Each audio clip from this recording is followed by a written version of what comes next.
Good morning all. കഴിഞ്ഞ ക്ലാസ്സിൽ നമ്മൾ മൈക്രോ പ്രൊസസ്സറും മൈക്രോ കൺട്രോളറും തമ്മിലുള്ള വ്യത്യാസങ്ങളും അതേപോലെ തന്നെ 8051ൻ്റെ ഫീച്ചേഴ്സുമാണ് പറഞ്ഞത്. ഇന്ന് നമ്മൾ ഡിസ്കസ് ചെയ്യാൻ പോകുന്നത് 8051ൻ്റെ പിൻ ഡയഗ്രാമാണ്. അപ്പോൾ നിങ്ങൾ ചിത്രം ഓൾറെഡി ഞാൻ നിങ്ങൾക്ക് തന്നിട്ടുണ്ട്. അപ്പോൾ ഇതാണ് പിക്ചർ. അപ്പോൾ നിങ്ങൾ നോട്ടിലുള്ള പിക്ചർ നോക്കുക. അപ്പോൾ ഇതിൽ ഞാൻ ആദ്യമേ പറഞ്ഞു 8051 എന്ന് പറയുന്നത് ഒരു 40 പിന്ന് ചിപ്പാണ്, ഇൻ്റഗ്രേറ്റഡ് ചിപ്പ്. അപ്പം 40 പിന്ന് പറഞ്ഞാൽ ഈ ഭാഗത്ത് 20ഉം ഈ ഭാഗത്ത് 20ഉം. ഓൾറെഡി പറഞ്ഞിട്ടുണ്ട്, ഇതിൽ ഞാൻ ഓൾറെഡി ഡിസ്കസ് ചെയ്ത കാര്യമാണ്. 32 പിന്ന് വരുന്നത് പോർട്ടാണെന്ന് പറഞ്ഞിട്ടുണ്ട്. 32 പിന്ന് എന്ന് പറഞ്ഞാൽ എന്താ, port 1, port 3, port 0, port 2. That means port 0, port 1, port 2, port 3. 32 പിന്ന് എന്ന് പറയുന്നത് പോർട്ടാണ്. അപ്പോൾ ആദ്യം തന്നെ നമുക്ക് അത് പഠിക്കാം. അത് പഠിച്ചതിന് ശേഷം ബാക്കിയുള്ള പിന്ന്. അപ്പോൾ 40 പിന്നിൽ ഫസ്റ്റ് 1 to 8 വരുന്നത് പോർട്ട് 1 ആണ്. That means port 1 P1. അപ്പോൾ നിങ്ങൾക്ക് കണ്ടറിയാം P1.0 to P1.7. ഈ P2 അല്ലെങ്കിൽ പോർട്ട് 1 എന്ന് പറയുന്നത് P1 എന്ന് പറയുന്ന ഈ പോർട്ട് ചെയ്യുന്നത് ഇൻപുട്ട് ഔട്ട്പുട്ട് ഫംഗ്ഷനാണ്. IO ഫംഗ്ഷൻ മാത്രമേ ഇത് ചെയ്യുന്നുള്ളൂ. എല്ലാ പോർട്ടുകളും ബൈഡയറക്ഷണൽ IO പോർട്ടാണ്.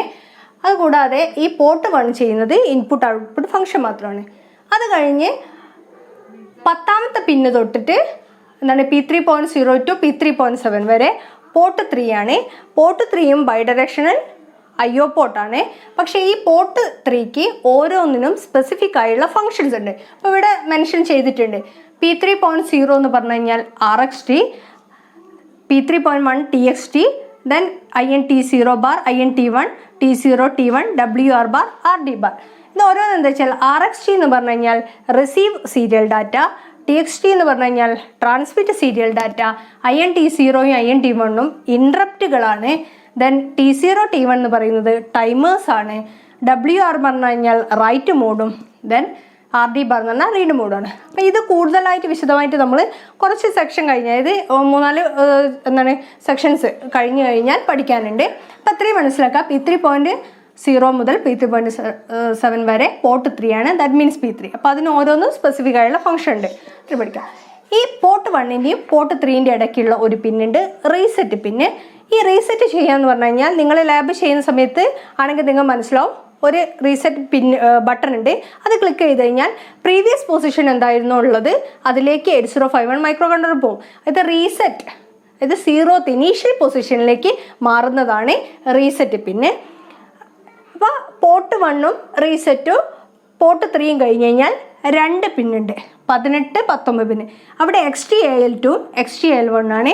ഇത് പറഞ്ഞു കഴിഞ്ഞാൽ ക്ലോക്ക് കൊടുക്കാൻ വേണ്ടി 8051ലേക്ക് ക്ലോക്ക് സിഗ്നൽസ് കൊടുക്കാൻ വേണ്ടിയിട്ടാണ് ഇത് യൂസ് ചെയ്യുന്നത്. ഇവിടെ യൂസ് ചെയ്യുന്നത് ക്രിസ്റ്റൽ ഓസിലേറ്റർ ആണ്. അപ്പോൾ ശ്രദ്ധിക്കണം, 18ാമത്തെ പിന്ന് XTAL2, 19ാമത്തെ പിന്ന് XTAL1. അപ്പോൾ ക്ലോക്ക് കൊടുക്കാൻ വേണ്ടി ക്രിസ്റ്റൽ ഓസിലേറ്റർ വഴി ക്ലോക്ക് കൊടുക്കാൻ യൂസ് ചെയ്യുന്ന പിന്നാണിത്. ദെൻ 20ാമത്തെ പിന്ന് എന്ന് പറഞ്ഞു കഴിഞ്ഞാൽ VSS, ദാറ്റ് മീൻസ് ഗ്രൗണ്ട് ആണ്. അപ്പം ഞാൻ മുന്നേ പറഞ്ഞിട്ടുണ്ട്, 20ാമത്തെ പിന്ന് ഗ്രൗണ്ട് ആണെങ്കിൽ അതിൻ്റെ ഇരട്ടി വരുന്ന 40ാമത്തെ പിന്ന് VCC ആണ്. അപ്പോൾ അത് ആദ്യം തന്നെ അവിടെ മാർക്ക് ചെയ്യാം. ഓക്കെ, ഇനി ഈ ഭാഗത്തേക്ക് വന്നു കഴിഞ്ഞാൽ പോർട്ട് 2 ഉണ്ട്, പോർട്ട് 0 ഉണ്ട്. അതിൻ്റെ ഇടയ്ക്ക് ഒരു 3 പിന്ന് എക്സ്ട്രാ വരുന്നുണ്ട്. അപ്പോൾ നമുക്ക് ആദ്യം പോർട്ട് 2 എന്താണെന്ന് നോക്കാം. എല്ലാ പോർട്ടുകളും ഞാൻ വീണ്ടും പറയുകയാണ്, ബൈഡയറക്ഷണൽ IO പോർട്ടാണ്. ഈ പോർട്ട് 2ൽ നിങ്ങൾക്ക് കണ്ടറിയാം A8 to A15. ഈ A എന്ന് പറയുന്നത് അഡ്രസ് ബസ്സാണ്. അഡ്രസ് ബസ് എന്നാൽ higher order address bus, higher order address bus. ഈ പോർട്ട് 2 എന്താ ചെയ്യുന്നതെന്ന് വെച്ച് കഴിഞ്ഞാൽ multiplexing higher order address bus signals, multiplexing higher order address bus signals. Then port 0 നോക്കാം, P0. ഇതും ബൈഡയറക്ഷണൽ IO പോർട്ടാണ്. ഇത് ചെയ്യുന്നതുണ്ടോ AD0 to AD7 വരെ. A എന്ന് പറഞ്ഞാൽ അഡ്രസ് ബസ്സും D എന്ന് പറഞ്ഞു കഴിഞ്ഞാൽ ഡാറ്റ ബസ്സുമാണ്. അപ്പോൾ നോക്കിയാൽ D0 to D7 ആണ്. അപ്പോൾ ഇവിടെ നമ്മൾ ഹയർ ഓർഡർ എന്ന് പറഞ്ഞത്. അപ്പോൾ ഇവിടെ എന്ത് വരും, lower order multiplexing lower order address data bus signals, multiplexing lower order address data bus signals. ഇനി നോക്കുക, അതിനിടയ്ക്കുള്ള 3 പിന്ന്, ഒന്ന് EA ബാർ VPP. EA എന്ന് പറഞ്ഞു കഴിഞ്ഞാൽ എക്സ്റ്റേണൽ ആക്സസ് ആണ്. അതായത് എക്സ്റ്റേണൽ പ്രോഗ്രാം മെമ്മറിയിൽ നിന്ന് ഡാറ്റാസിനെ ആക്സസ് ചെയ്യാൻ വേണ്ടി യൂസ് ചെയ്യുന്ന പിന്നാണ് EA bar. Then ALE address latch enable, അതും എന്താണ് എക്സ്റ്റേണലി കണക്ട് ചെയ്യുന്നതാണ്.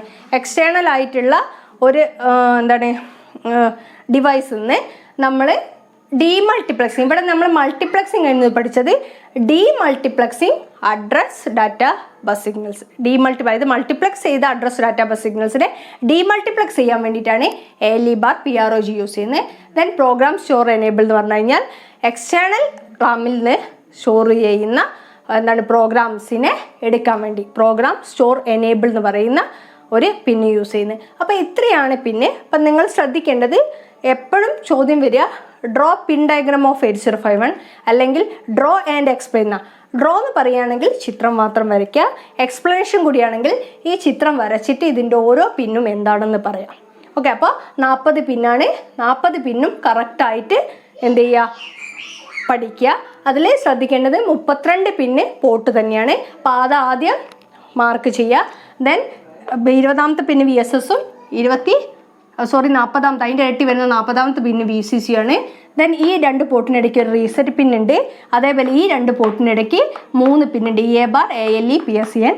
ദെൻ ഇവിടെ പോർട്ട് 3 കഴിഞ്ഞ് കഴിഞ്ഞാൽ 2 പിന്നുണ്ട്, XTAL2 XTAL1. അത് ക്ലോക്ക് സിഗ്നൽ ക്രിസ്റ്റൽ ഓസിലേറ്റർ വഴി, ആ വേർഡ് ഇതാക്കുക, ക്രിസ്റ്റൽ ഓസിലേറ്റർ വഴിയാണ് ക്ലോക്ക് 8051 ക്ലോക്ക് കൊടുക്കുന്നത്. Thank you.